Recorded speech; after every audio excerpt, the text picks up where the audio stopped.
ছবিটি একটু ভালো করে লক্ষ্য করুন। কি দেখলেন, কি বুঝলেন?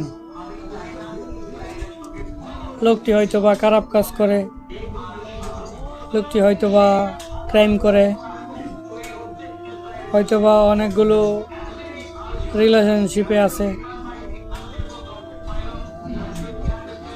না, এই জন্য এতগুলো সিম ব্যবহার করে না।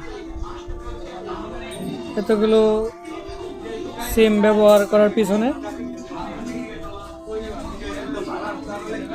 কারণ হচ্ছে বর্তমান সময়ে এমবি, মিনিট এবং কল রেটের দাম যে পরিমাণ হয়েছে সেটা বলার ভাষা রাখে না। যাক, মূল বিষয় এটা, এইদিকে কোনো কিছু না। বাংলাদেশ মানে এই দুর্নীতি, এগুলো হবেই।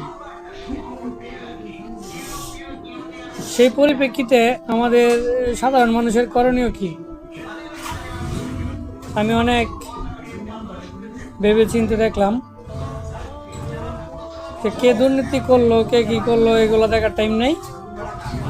আমি কি করলাম, আমি আমার জায়গা থেকে কিনা ভালো আছে কিনা, দুর্নীতি থেকে বাঁচতে পারলাম কিনা, সেটাই মূল বিষয়।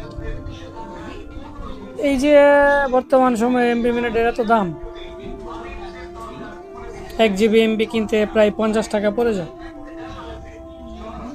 আপনি কিভাবে এই এত জুলুমের ভিতর দিয়ে কম টাকায় এমবি এবং মিনিট নেবেন? তার জন্যে আপনাকে একটু কষ্ট করে প্রয়োজনের চাইতে 4-5টা সিম বেশি ব্যবহার করতে হবে। একজন মানুষের একটা সর্বোচ্চ 2টা সিম হলেই হয়, 2টা দিয়ে অনায়াসে চলা যায়।